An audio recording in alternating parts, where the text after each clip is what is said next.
आप किस तरीके से पूरे मसले को? देखिए, बीजेपी और आरएसएस का ये जो डिलिस्टिंग का हो या सरना सनातन एक है का जो एजेंडा हो, ये कोई नया एजेंडा नहीं है, बहुत पुराना रहा है और साथ ही साथ कई सारे राज्यों में इसको प्रयोग के रूप में इस्तेमाल किया गया है। अब ये झारखंड में दोबारा से कोशिश कर रहे हैं। मैं स्पष्ट शब्दों में कहना चाहूंगी, डिलिस्टिंग केवल एक बहाना है, असली निशाना जल जंगल जमीन है। और मैं इसीलिए भी इस बात को कह रही हूं क्योंकि संविधान का जो मूल भावना है वो धर्मनिरपेक्षता पे निर्भर है, और जब तक ये देश और संविधान ये ताकत देता है लोगों को, अपने लोगों को, कि वो अपने अनुसार अपने धर्म का पालन कर सकते हैं, ये सब चीजें जो बातें कोई भी कह रहा हो या कोई भी संगठन दावा कर रहा हो, वो पूरा बेबुनियाद है। और मैं इस बात को इसलिए भी कह रही हूँ क्योंकि जल जंगल जमीन ही निशाना है इसमें। आप देखिए उड़ीसा में क्या हुआ, आप देखिए छत्तीसगढ़ जैसे राज्यों में क्या हुआ, वहां पे भी यही प्रयोग का इस्तेमाल किया गया आदिवासी समाज को बांटने के लिए धर्म के नाम पे।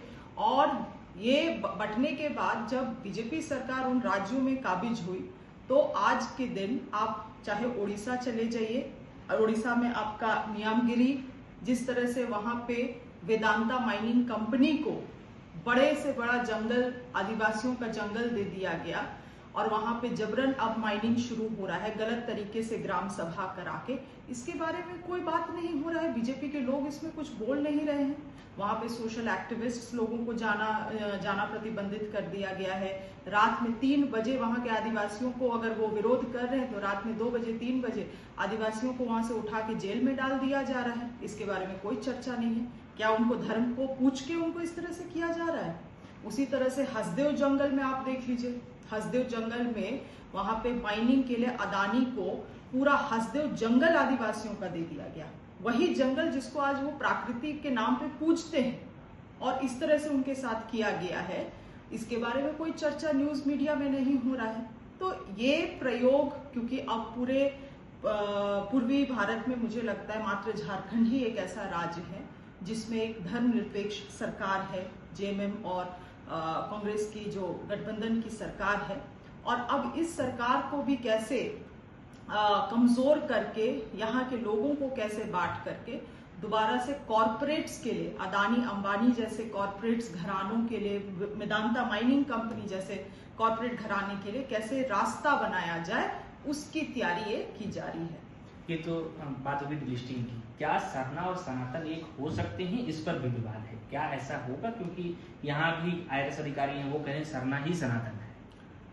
देखिए, जो देश में पूरे 700 से अधिक आदिवासी समुदाय यहाँ वास करते हैं, वो समय के साथ अलग अलग धर्म का पालन करने लगे।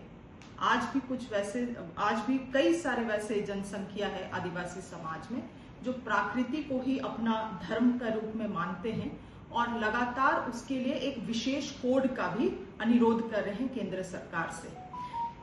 कई लोग उसको आदि धर्म के नाम से जानते हैं, कुछ लोग उसको सरना धर्म, कुछ लोग बोंगा धर्म, अलग अलग नाम है।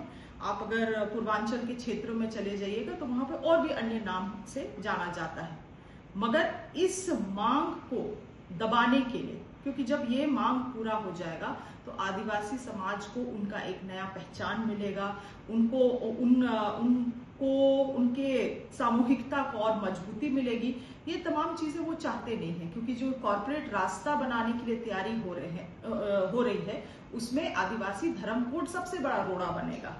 और यही कारण है कि ये इनको जो आदिवासी समाज है उनको सनातन धर्म के अम्ब्रेला में छाता के नीचे लाने का प्रयास कर रहे हैं।